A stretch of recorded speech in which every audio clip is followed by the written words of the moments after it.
যদি আমাদের কাছে এসে যাই তাহলে ইনশাআল্লাহ আমাদের শক্তি 100-তে 100, 100-তে 100 শক্তি বেড়ে যাবে। আপনারা কি জানেন একটা মনের কথা বলি, খুব ঘনিষ্ঠ বন্ধু যদি কোনো হিন্দু লোক থাকে তার সঙ্গে 5 মিনিট বসবেন, ছেলে মেয়ের বিয়ে হলো, কি হলো, কেমন আছেন, দেখবেন আমাদের থেকে বেশি কষ্টে ওরা আছে, প্রচুর অশান্তিতে আছে। ওদের দিন নাই, তরিকা নাই, রাস্তা নাই, যে যেমন পারে চলে, যেটা ইচ্ছা সেটা খায়, যে যেদিকে মন হাঁটে, ওদের কোনো হিসাব নাই, দলিল নাই। আমি যদি এখন একটা কথা বলি যে উজুর আগে 3 বার দরুদ শরীফ পড়তে হবে, তা আপনি প্রথম প্রশ্ন করবেন দলিল দেন, দলিল কোথা আছে দেন। আমি যদি বলি আজান দেওয়ার আগে 2 বার ইয়া নবী সালাম আলাইকা বলতে হবে, তো প্রথমে আপনি বলবেন দলিল দেন। মানে আমাদের চলা ফিরা, উঠা বসা, লেন দেন, মুখে থুতু এসছে, আমার থুতুটা কোন দিকে ফেলবো, ডান দিকে না বাঁ দিকে, নামাজের সময় থুতু এসছে কোথা ফেলবো, এর পেছনেও দলিল আছে। তার মানে আমাদের একটা রাস্তা আছে, হিন্দুদের নাই, ওদের ভিতরটা হু হু করে চলছে, কোথা গেলে শান্তি পাবো। মুসলমানরা খালি 2টো কাজ করুক, দুটা হিন্দুগুলো সব মুসলমান হয়ে যাবে। কেন? 2টা কাজ, আমানতের খেয়ানতি করিয়েন না, আর হারাম খাওয়া ছেড়ে দেন, বিয়েতে পণ নেওয়া ছেড়ে দেন। দেখেন মজা, হিন্দুরা এখানে এসে ঢুকে যায় না যাইতে কি বলেছি, ওরা ওই জ্বালাতে মেয়ের বাপরা গলায় দড়ি নিয়ে মরছে। আমাদের থেকে বেশি কষ্টে আছে, মানসিক কষ্টে আছে। কে বলছে এই জায়গা কটাকে লুটে নিয়ে ওরা শান্তিতে আছে? জি না, ওদের শান্তি কারা গেছে। তবে একটা কথা আপনাদেরকে বলি, এই জায়গা ফেরত দিতেই হবে ইনশাআল্লাহ। জোরে বলেন ইনশাআল্লাহ। আল্লাহর মাল কেউ কখনো হজম করতে পারেনি। এখন মুশকিল হচ্ছে কি, যে একজনা খুব রেগে গেছে, ঘর ভাগ করে নিব, তো 2 ভাই টালির ঘর, লাফ মেরে উঠে গেছে, টালি ভেঙে দেবো রে, তুই অর্ধেক নিলে আমি অর্ধেক নিলি, রেগে সব বাতি পাতি ছুঁড়ে ফেলে দিচ্ছে, খুব রেগে গেছে। আর ঘরের ওপর দিয়ে একটা 11,000 তার গেছে, রাগে ওটা কি ধরলেছে, তো ওই ফুটে গেল। তো এতদিন যা করছিল এই বেঈমানেরা আল্লাহর জমিতে হাত দিয়ে দিয়েছে। তা আল্লাহ তো সে আমাদের মতো ফট করে থাপ্পড় মেরে দেয় না, 16 ধীরে ধীরে নেবে, এমন নেবে বিজেপি নামে শব্দটা ভারতের মাটিতে থাকবে না ইনশাআল্লাহ, ইনশাআল্লাহ থাকবে না। কেন? হাত দিয়েছে আল্লাহর মালে। আমরা যতই গুনাহ করি, আমরা কার গোলাম? আল্লাহর গোলাম। এটা মুসলমানদের জানা আছে। যতই গুনাহ করি, পাপ করতে করতে বহু দূর চলে গেছি, শুধু আমি আবেদন করছি আপনাদের কাছে, পাপের দরজাগুলো বন্ধ করে এবার মসজিদে ঢুকে যাই। এবার দ্বিতীয় সলিউশন, এখন আমাদের করণীয় কি? আল্লাহ বলছেন বিসমিল্লাহির রহমানির রহিম, ওয়াদাল্লাহুল্লাযীনা আমানু মিনকুম وعاملوا الصالحات لا يستخلفنهم في الأرض كما استخلف الذين من قبلكم। এই ওয়াদাটা আল্লাহর ওয়াদা, মানুষের ওয়াদা নয়। আল্লাহর ওয়াদা সত্য, ওয়াদাল্লাহি হাক্কান, আল্লাহর ওয়াদা সত্য, জীবনে আল্লাহর ওয়াদা একটা মিথ্যা হবে না। আল্লাহ বলছে আমি তোদের সঙ্গে ওয়াদা করছি, মুর্শিদাবাদের লোক, আমি আল্লাহ নিজে ওয়াদা করছি, শুনেলে, ওয়াদাল্লাহুল্লাযীনা আমানু মিনকুম, হে ঈমানদার তোমাদের কাছে আমি ওয়াদা করছি, ওয়াআমিলুস সলিহাতি, ওয়াআমিলুস সলিহাতি, তোমরা 100 জনে 100 জন মসজিদে ঢুকে যাও, মসজিদে 100-তে 100 জন ঢুকে যাও, তোমরা আমার সঙ্গে ওয়াদা করো, আল্লাহ আমরা যতজন আছি এতদিন ভুল করেছি, আর তো ভুল করব না, এখন আমরা মসজিদে চলে যাচ্ছি, ঢুকে যাও। আল্লাহ রসুলের একটা উদাহরণ দেবো আপনাকে। উদাহরণটা আমার ব্রেনের লয়, এটা আল্লাহ রসুল দিয়েছেন। একটা ঘোড়াকে যে উদাহরণ দিয়েছেন, ঘোড়া যখন কোনো ময়দানে ওর মালিক ওকে খুঁটা দিয়ে চড়তে দেয়, টাংতে দেয়। আমাদের বর্তমানের ভাষা হলো টেঙে দিয়েছে, মানে ও বাঁধা আছে দড়িতে, কোথাও যেতে পারবে না। তো ঘোড়ার তো শিং নাই, গলায় বাঁধা যায় না, তাহলে তো বেরিয়ে পালাবে। ঘোড়ার দুইটা পায়ে বেঁধে দেয়, দুটা পাকে আগে বাঁধবে এতটা ডিস্টেন্স করে, মাঝে দড়িটা বেঁধে একটা খোঁটা পিটিয়ে দেয়।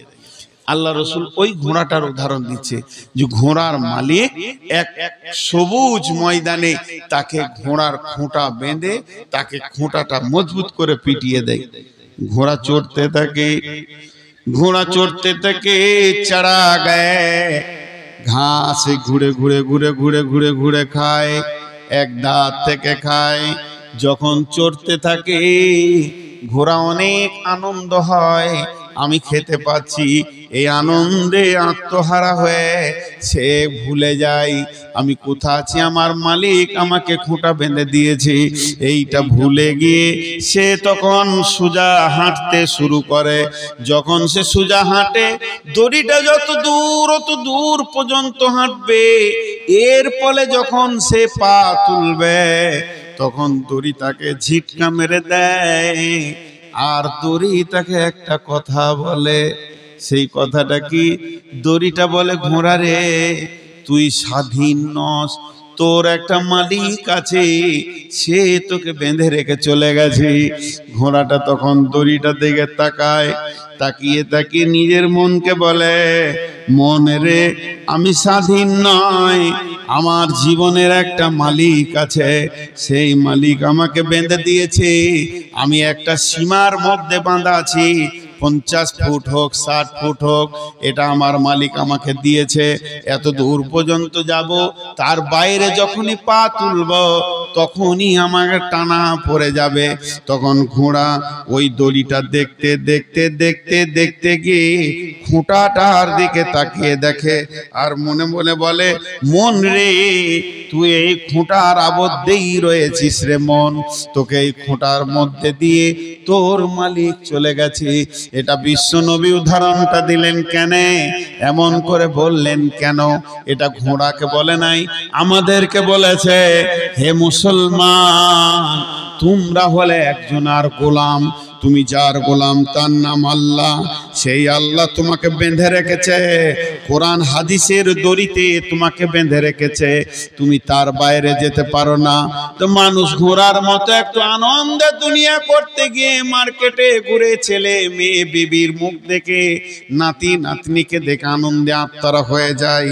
তখন একটুকু যখন কোরআন হাদিসের বাইরে চলতে শুরু করে, যেমন দড়িটা ঝিটকা মারলে ওই রকম মুসলমানদের উপরে ঝিটকা এসে যায়, আযাব এসে যায়। প্রকৃত যদি মুসলমান হয়, ইমানদার হয়, আর কোথাও দৌড়বে না।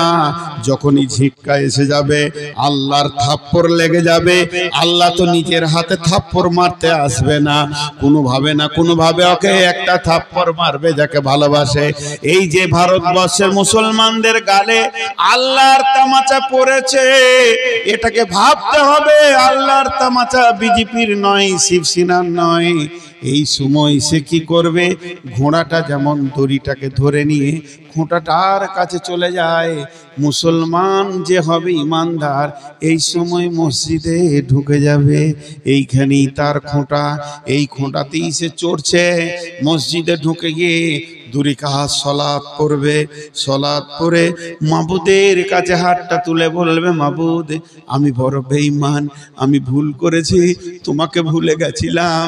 টাকা পয়সা ছেলে পিলে বহু বিটির মুখ দেখে মেলায় টাকা হয়ে গেছে, এই আনন্দে আমি মেতে গেছিলাম, তোমাকে ভুলে গেছিলাম। তুমি কত ভালো, তুমি আমাকে কত মহব্বত করো, থাপ্পড় মেরে তুমি মসজিদে ভরে নিয়েছো। হে মাবুদ তুমি আমাকে সাহায্য করো। যখন এইভাবে মুসলমান কাঁদবে তখন বিশ্বের একটা বিজয়ের পতাকা উঠবে। আল্লাহর নবীর কথা। আর আল্লাহ বলছেন, আমি তোদের সঙ্গে ওয়াদা করছি হে মুমিনের দল, যেটুকুই ঝিটকা পেয়েছিস, কোনো অফিসে যাস না, ব্লকে যাস না, থানাতে যাস না, ঘেরাও তো করবি ঠিক আছে, দুনিয়ার প্রচেষ্টা তোকে আমি হারাম করে দিইনি, কিন্তু তার আগে যে কে তোকে সাথে নিতে হবে, যে মনটাকে ঘুরিয়ে দেবে, সেই লোকটাকে আগে মসজিদে ঢোক। গোটা মুর্শিদাবাদ বলছি, খাস করে 14 তারিখের আগে মসজিদে ঢুকেন। 1 তারিখ আল্লাহর কাছে 2 রাকাত নামাজ পড়ে গুনহার ক্ষমা চান আর আগত জীবনে সাহায্য চান। তারপরে যে ময়দানেই যাবেন বিজয়ী আর বিজয়ী দেখবেন। মানে আল্লাহকে সঙ্গে না নেওয়া পর্যন্ত যে কাজে যাবেন ওই কাজটা ফেলিওর হয়ে যাবে। জি হ্যাঁ, আপনাদের খারাপ লাগছে? তাও কথা বলছেন? আরে ভাই চুপ করে আছেন। আমি কি কথাগুলো অযৌক্তিক বলছি? আগে 14 তারিখে আমরা যাব, তার আগে এলানটা এইভাবে করতে হবে। ভাই আমি করে দিচ্ছি এলান, 14 তারিখে আমরা বহরমপুরে যাব ইনশাআল্লাহ। সেখানে গ্যাদারিং হব, জনসংখ্যা যত বেশি হবে তত কাজ হবে। কোনো মুসলমান বাড়িতে থাকবো না, নিজের গাড়ি হোক, গাড়ি ভাড়া করে বহরমপুরে পৌঁছাবো ইনশাআল্লাহ। সেই ময়দানে পৌঁছানোর আগে যে কোনো একটা রাত্রিতে 2 রাকাত নামাজ পড়ে, দিনে হোক রাতে হোক, আল্লাহকে সঙ্গে চেয়ে নিব আমরা ইনশাআল্লাহ। দেখবেন কি কাজ হবে। কারণ আল্লাহ যদি সঙ্গে থাকে তাদের মনের পরিবর্তন করনেওয়ালা কে? আল্লাহ। জি আমি তো একটা জালসায় দোয়া করেছি, আল্লাহ তুমি নরেন্দ্র মোদীকে দিল্লি জামে মসজিদে ঝাড়ুদার বানিয়ে দাও। হ্যাঁ, মরে যাক, পচে যাক, ধ্বংসের দোয়া করব কেন? পাকিস্তানে এক বক্তা বক্তব্য রাখছিলেন, আমি ইউটিউবে শুনেছি। তো ওর কথার যুক্তিটা আপনাদেরকে বলছি, উর্দুতে বলছে যে এই অমিত শাহ আছে, আদিত্যনাথ যোগী আছে, আর কে কে রয়েছে আপনারা জানবেন, আমাদের পশ্চিমবাংলায় রয়েছে। ওর মাথা মোটা পশ্চিমবাংলায়, যেটা হুঁশ কম আর কি, কখন কি বলে জানি না। এ পাগলা আছে, এই দিলীপ ঘোষ টোষ আছে, আবার এই ইয়ার বাপের কোনো ঠিক নাই। এটা ওর নাম কি, রেলমন্ত্রী ছিল বিহারের, ওই নীতিশ কুমার। ওর নাম নিলে উঁচু ভেঙে যাবে। উজু করে যেন ওর নাম লিও না, নামাজ হবে না, আবার উজু করতে হবে। 2 বার নাম নিয়ে নিলে আবার গোসল করতে হবে। এর জাতি ঠিক নেই। তা এই লোকগুলো সব ধ্বংস হয়ে যাক, আপনারা বলবেন আমিন। ধ্বংস হয়ে যাক, দোয়া আমার দেওয়া চলবে? বলেন তো কেন চলবে না? ওর কাছে দাওয়াত পৌঁছিয়েছে, ইসলামের দাওয়াত এদের কাছে পৌঁছিয়েছে। আহমদ বিন হাম্বলের একটা কথা আপনাদের সামনে বলছি, মন দিয়ে শুনবেন, ট্রেস দিয়ে বলবো। এটা হাদিস লই, বুখারী লই, মুসলিম লই, তাফসীর লই। আহমদ বিন হাম্বলের কথা। পৃথিবীর কোন কোণে কোন একটা জায়গায় কোন একটা মানুষ, পৃথিবীর কোন কোণে কোন একটা জায়গায় কোন একটা মানুষ, গরু ছাগলের মানুষ, বিনা দাওতে বেকালমা হয়ে মারা গেল।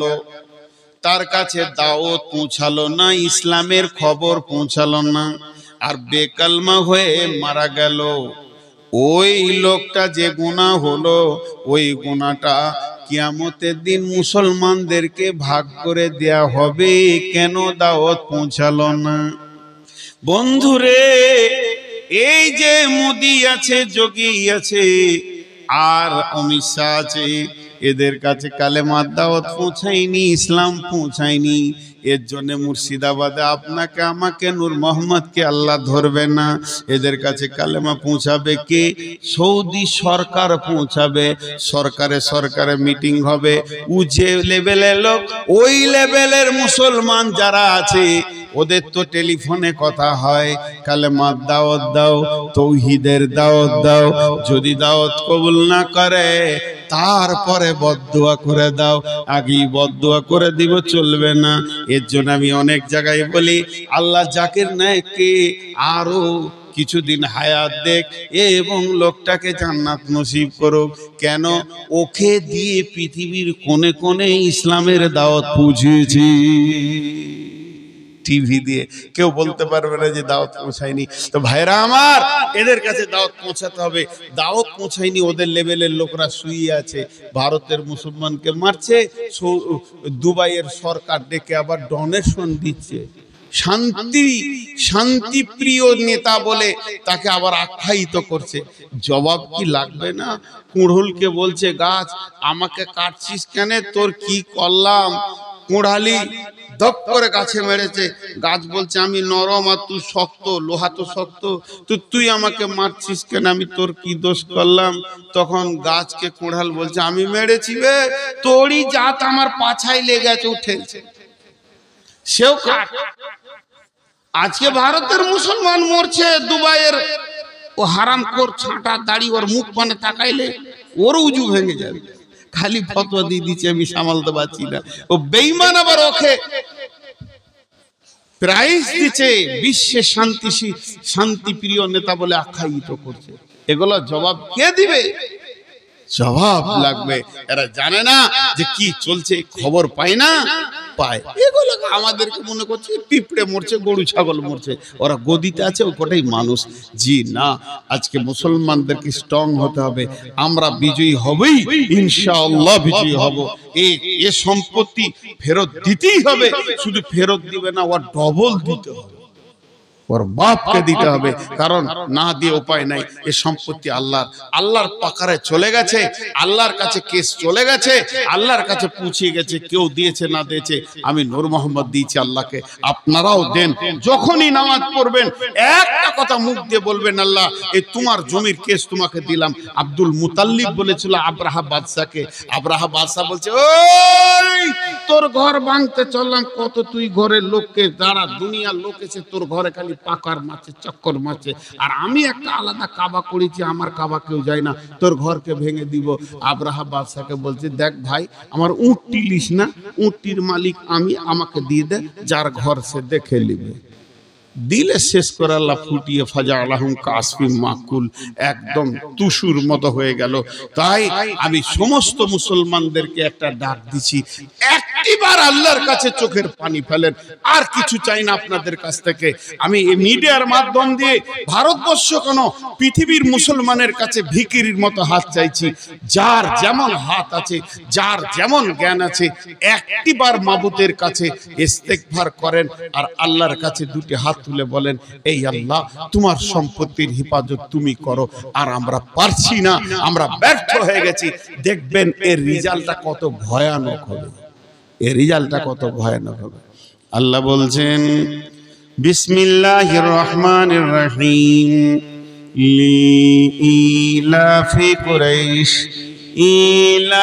ইলাফিহিম রিহলাতাস শিতাই ওয়াস সাইফ, রিহলাতাস শিতাই ওয়াস সাইফ ফালিয়াবুদু রব্ব হাদাল বাইত আল্লাযী আত'আমাহুম মিন জু'in ওয়া আমানাহুম মিন খাউফ। আল্লাহু আকবার। কোরআনে অত খুঁজতে যেতে হবে না। আম্মা পাড়া ছোট্ট সূরা বাংলা তরজমায় দেখে নেবেন কি বলেছেন আল্লাহ। হ্যাঁ, এই ঘরটা কার? খলিল ভাইয়ের। এইটা কার? জলিল ভাইয়ের। এইটা কার? হবিবুরের। ওইটা কার? জমিরুলের। ওইটা কার? ফখরুলের। আর মসজিদের দিকে যদি আঙ্গুল তুলে বলি এই ঘরটা কার, উত্তর কি দিবেন? কথা বলেন। আল্লাহর। ওই ঘরের মালিকের নাম আল্লাহ। এবার আমি মসজিদের দিকে আঙ্গুল তুলে বলছি, ফালিয়াবুদু রব্ব হাদাল বাইত, ফকিরুল মমিনুল জমিরুল মমিন ফকরুল জামিরুল, এদের ইবাদত করতে হবে না, এই ঘরের যে মালিক আছে এর ইবাদত করো। কোরআনে যা আছে সত্য সত্য সত্য সত্য সত্য সত্য সত্য সত্য সত্য। আপনার বুঝে এলো সত্য, আপনার না বুঝে এলো সত্য। আমি বুঝাতে পারছি তো সত্য, আমি বুঝাতে পারছি না, আমার ব্যর্থ কোরআন কিন্তু সত্য। আল্লাহ বলছেন ওই ঘরের মালিকের যদি ইবাদত করো, আল্লাহ কি দেবেন? দুইখানা জিনিস দেবেন, দুইখানা জিনিস দেবেন। আর ওই দুটি জিনিস যদি পেয়ে যায় কিছু লাগবে না। ওই দুটি জিনিস পৃথিবীর জন্য বলেছেন, মরার পরে বলেনি। মরার পরে যা আছে তা দিবে, দুটি জিনিস দেবে। সেই দুটি জিনিস কি?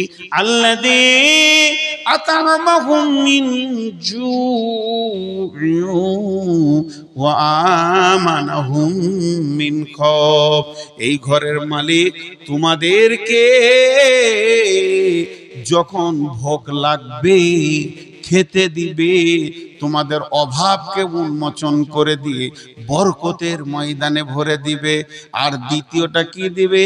তোমাকে যেদিক থেকে মারতে আসবে, ওয়ামানাহুম মিন খাউফ, তিনি নিরাপত্তার দায়িত্ব দিয়েছে, তোদের গায়ে কেউ হাত দিবে না।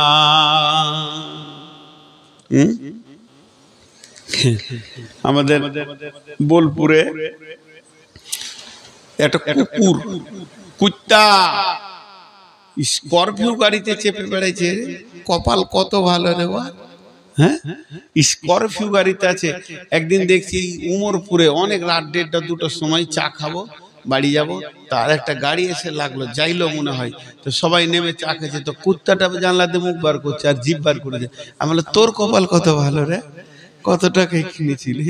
একদিন আমি জলপাইগুড়ি করে গেছি জালসা করতে, আর তখন গাড়ি নিয়ে যাইনি, স্টেট বাস ধরেছি ফজরের পর, আর ফুরফুর করে হাওয়া দিচ্ছে, গরমের দিন, কি ভালো লাগছে। এবার শিলিগুড়ি ঢুকছে গাড়িটা, তখন দেখছি একটা মেয়ে এই জাঙ্গিয়া পড়ে আছে আর সব পড়ে আছে, অর্ধ উলঙ্গ মেয়ে, গোটা উলঙ্গ মেয়ে ধরেলেন। একটা নিজের ছেলেটাকে ওই দোলনাতে চাপিয়ে দিয়ে ঠেলছে, টেচার দোলনা খড়খড় করে, আর কুত্তাটাকে কোলে নিয়েছে। মনে মনে ভাবলাম, হায় রে, কুত্তার কত কপাল, আর ও ছেলেটার কত কপাল খারাপ। সে লাইলনে শুয়ে আছে, কুত্তা আছে কোলে। তো এই কুত্তা, এইটা রাস্তা, আপনাদের এই যে রাস্তা রয়েছে, রাস্তার ওই পাশে হাজির বাড়ি, আর এই পাশে রয়েছে মাস্টারের বাড়ি। মাস্টার একটা কুত্তা কিনেছে, তা হাজি আবার আর একটা কিনে নিয়ে এসেছে ওকে দেখাবেন লেগে। তো ই কিনেছে 20,000, ও কিনেছে 25,000-এ। নিজের কুত্তাকে খেতে দেয়, গোসল করায়, চিকিৎসা করায়, সাবান দিয়ে গোসল করায়, 3বার করে সাবান দেয়। একবার দেয় তো 3বার দেয়, খুব খাওয়াচ্ছে। কিন্তু কুত্তা দুটা ভুল করেছে। হাজির কুত্তাটা মাস্টারের ঘরে ঢুকে গেছে, আর মাস্টারের কুত্তাটা হাজির ঘরে ঢুকে গেছে। রুটি পাবে না লাঠি পাবে? এত ভালো কুত্তা, তারপরেও কি দিলে? লাঠি। কারণ যার কুত্তা তার ঘরে ঢুকতে হবে। হাজির কুত্তা হাজির ঘরে ঢুকবে তো বলবে, আয় আয়, বস বস বস, খা, আমি খেয়েছি, তুইও খা, রুটি দিবে। আর ও মাস্টারের কুত্তাটা ঢুকে গেছে, তোকে লাঠিলে তার চেয়ে তো আবার রাস্তা বেঁচে না কোন দিকে যাবে। তা আমরা হচ্ছি আল্লাহর কুকুর। মসজিদ ছিল আমাদের চাওয়ার জায়গা, থাকার জায়গা, কাঁদার জায়গা, অভাবে মাথা ঠোকার জায়গা। ওইটাকে ছেড়ে দিয়ে পঞ্চায়েতে বসেছে, আর মার শুরু হয়ে গেছে। আরে আল্লাহর কুত্তা এখানে ঢুকলো কেন? পিটায় দেখে। পঞ্চায়েতের সামনে যে চেয়ার কটা আছে, আর আপনার পার্টি অফিস কার্যালয় তৃণমূলের যত জায়গা আছে, 10টা 20টা চেয়ার বসে আছে। তো চেয়ারে বসে আছে, তো ঠিক মনে হচ্ছে যে আল্লাহর ওলিরা জিকিরে বসে আছে আর কি। হ্যাঁ, যে আল্লাহর পূজা ওরা করে, সেই আল্লাহর ওলিরা বসে আছে। অতক্ষণ মসজিদে দেয় না, খালি এইদিকে ইমাম সাহেব বলবে, আসসালামু আলাইকুম রহমতুল্লাহ, আসসালামু আলাইকুম রহমতুল্লাহ, ও তখন আল্লাহ মেরে দিলে ধরে। জি, মসজিদ ঢুকছে, ওর পেট কামড়ি লেগে আছে। মসজিদ সালাম ফিরা হবে, তো সঙ্গে সঙ্গে বেরিয়ে মেরে দিলে তো আল্লাহর ঘরে খানিক চাইবো। জি, একটা বক্তার নাম করব না আমি, ভালো মানুষ, বাংলাদেশ বাড়ি, উনি সৌদি আরব গিয়েছেন উমরা করতে, বারবার দেখা হচ্ছে। তা আমাকে একজন বললো যে ওনার সঙ্গে আমার দেখা হলো, উনি মসজিদের দিকে যাচ্ছেন অনেক রাত্রি। তো জিজ্ঞেস করলাম যে মৌলানা আবার এত রাতে মসজিদে যান, এসা তো হয়ে গেছে, আবার ফজরে যাবেন? বলছে, না রে বাপ, ভিক্ষা চাইতে এসছি, আর চাওয়া হচ্ছে না, এখন গাদা চাবো, সারা রাত চাইবো, এসেছি চাইতে লেগে কাবা শরীফে যাচ্ছি। কিন্তু ঘটনা হচ্ছে আমরা চাইতে জানি না কোথা চাইতে হবে, আমাদের ভুল হয়ে যাচ্ছে কোনো একটা জায়গায়। ঠিক করে ভেবে চিনতে দেখেন, নিশ্চয়ই কোনো জায়গায় আমার ফলস আছে। আমার আল্লাহ যদি আমার উপরে রাজি থাকে, তা আমরা বিশ্বকে বিজয়ী করব। 3 জন 4 জন 10 জনে বিজয়ী করব। গোলাম মর্তুজা একটা হিসাব দেখিয়েছিলেন, যতগুলো দেশে মিলিটারি আছে, শক্তি আছে, আর্মি আছে, হাই স্কুল আছে, কলেজ আছে, প্রেয়ার লাইন যখন করা হয়, প্রেয়ার মানে হচ্ছে প্রার্থনা, আমি ওটাকে পিরিয়ড বলি, মানে ওটার প্রার্থনা লাইন। তো এই লাইনটা যখন করা হয় কোন দিকে দাঁড়ায় বলেন? কোন দিকে দাঁড়ায়? একটার পেছনে একটা না একটা পাশে একটা দাঁড়ায়? জোরে বলেন না। একটার পেছনে, তার পেছনে, তার পেছনে একটা।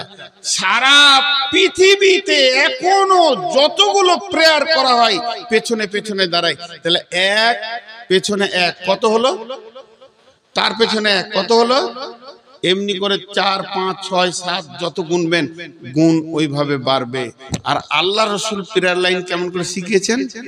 একটার পাশে একটা। নামাজে কিভাবে দাঁড়ায়? একটার পাশে একটা না একটার পেছনে একটা? একটা পাশে একটা। একের পাশে এক কত? একের পাশে এক হলে 2 হয় না 11 হয়? কোন স্কুলে পড়ো তুমি? আর তার পাশে এক, তার মানে তার পাশে এক, তাহলে কত হলো? তো মুসলমানরা যখন 4টা দাঁড়াবে তখন ওদেরকে 1111টা দাঁড়াতে হবে। মুসলমানরা যখন 5টা দাঁড়াবে, 6টা দাঁড়াবে, ওদেরকে 1 লাখ আসতে হবে তবেই পারবে। বিশ্বনবী শিখিয়ে দেখেছেন কাকে দাঁড়ানো বলে জানো না তোমরা। আর কাঁপিয়েছে এইভাবে পৃথিবীটাকে। শুধু আমরা দুর্বল হয়ে গেছি, নিজেকে আল্লাহকে পেছন থেকে সরিয়ে দিয়ে। এখন আমরা আল্লাহর কাছে এই মর্মে দোয়া করব, হে আল্লাহ তুমি আমাদের হয়ে যাও, আমাদেরকে আপনজন বানিয়ে নাও। আমিন বললেন না এতগুলো লোক? কত বড় দোয়া। এ আল্লাহ তু হামারে বানজা, হাম সব কো আপনা বানা লে। আমিন। এ আল্লাহ আমরা গুনাহ করেছি, আমরা বড় বড় কাবিরা গুনাহ করেছি, আমাদের গুনাহগুলো মাপার মতো কিছু নাই, এত বড় গুনাহ করেছি। আর যতই গুনাহ করেছি তবু তোরই মাবুদ, তোরই গোলাম। এ আল্লাহ আমাদের গুনাহগুলোকে মাফ করে দাও। এ আল্লাহ আমাদের গুনার উপরে নারাজ হয়ে এত বড় আযাব দিও না। এ আল্লাহ তুমি আমাদের গুনাহগুলোকে মাফ করে দাও, মাফ করে দাও, এবং বেঈমানদের কাছ থেকে আমাদের জমিকে আমাদেরকে ফিরিয়ে দাও। আল্লাহ তুমি পারবে। আমরা 14 তারিখে ময়দানে যাব, এটা পৃথিবীর নীতি হিসেবে যাচ্ছি, তবে তুমি আমাদের সঙ্গে থাকো, নিশ্চয় আমাদের মাল আমাদের কাছে আবার ফিরিয়ে দাও। হে আল্লাহ মুসলমানদের জান, মাল, ইজ্জত, আবরু, আওরাত সবের তুমি হেফাজত করো। হে আল্লাহ আমাদের মা বাপ ভাই বোন যারা কবরে চলে গেছে সেই কবরবাসীকে তুমি ক্ষমা করে দাও। তারা তোমার আদালতে যদি, আমি দোয়া দিচ্ছি আপনারা আমিন বলছেন না, বলেন আমরা কত দুর্বল মুসলমান দেখেন জি, এখান থেকেই বোঝা যাচ্ছে। তারপরে এরা বলছে যে চীনকে লেঙ্গে পাকিস্তান কো, কিছুই পারবে না, সোজা করে বইয়ের সামনে দাঁড়াইতে পারে না, আমার মন্ত্রীর সামনে দাঁড়াবে। হ্যাঁ, এই দোয়াগুলো নিতে চাইছেন না জি ভাই। এখনই এতক্ষণ বক্তব্য দিলাম, আল্লাহর কাছে আগে চাও, আল্লাহকে সঙ্গে লাও। এ আল্লাহ তোমার কাছে আমরা অনেক ইমানি দিক থেকে ঘাটতিতে পড়ে গেছি, নিচে পড়ে গেছি, তুমি আমাদের হাত ধরে তুলে লাও। এই মাবুদ এই জালেম বেঈমানদের কাছ থেকে তুমি আমাদেরকে হেফাজত করো। আল্লাহ ওদের কাছে আমরা দাওয়াত পৌঁছাতে পারিনি, এটা আমাদের দুর্বল, কিন্তু এখন মিডিয়া দ্বারা বহুত ইউটিউবে পৌঁছে গেছে, ওরা মানবে কিনা জানি না, তবে তোমার কাছে দোয়া করি ওদেরকে রাতারাতি কালেমা দাও, দিয়ে আমাদের দলভুক্ত ভাই করে দাও।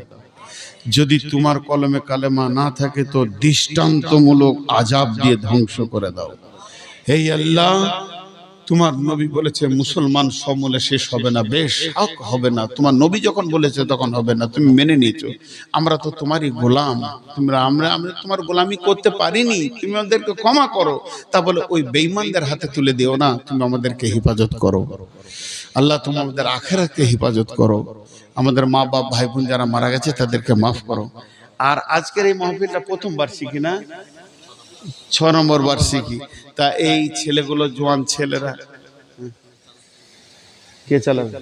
আমার বাপ পারবে না, 1.5 ঘন্টা হলো না, নিজের রসে বলছে শেষ করে দেবে, বলছে আরো চালান। না ভাবছি আরো বক্তা আছে নাকি, বুঝে না তুমি জানো, আবার নতুন করে ধরা হয়। সমস্ত সব 1 ঘন্টা করে করেছি, রোজার পরে যতগুলো যাচ্ছে এইটা নিয়ত করেছি 1.5 ঘন্টা, 1.5 ঘন্টা পেরিয়ে গেছে, আরো 5 মিনিট পেরিয়ে গেল। যাক, এখন আপনাদের কাছে আমার শেষ আবেদন এইটুকুই, এই যুবক ছেলে যারা এটা আঞ্জাম দিয়েছে আল্লাহ এদেরকে বদলা দান করো। কিন্তু আপনাদের কাছে আবেদন, 2 রাকাত নামাজ পড়েন, 2 রাকাত নামাজ, বেশি চাইনি, 2 রাকাত নামাজ আল্লাহর কাছে পড়ে হাত তুলেন। আল্লাহ আমাদেরকে তৌফিক দান করুন, আল্লাহুম্মা আমিন। সুবহানাকা আল্লাহুম্মা ওয়া বিহামদিকা ওয়া আশহাদু আল্লা ইলাহা ইল্লা আনতা আস্তাগফিরুকা ওয়া আতুবু ইলাইকা।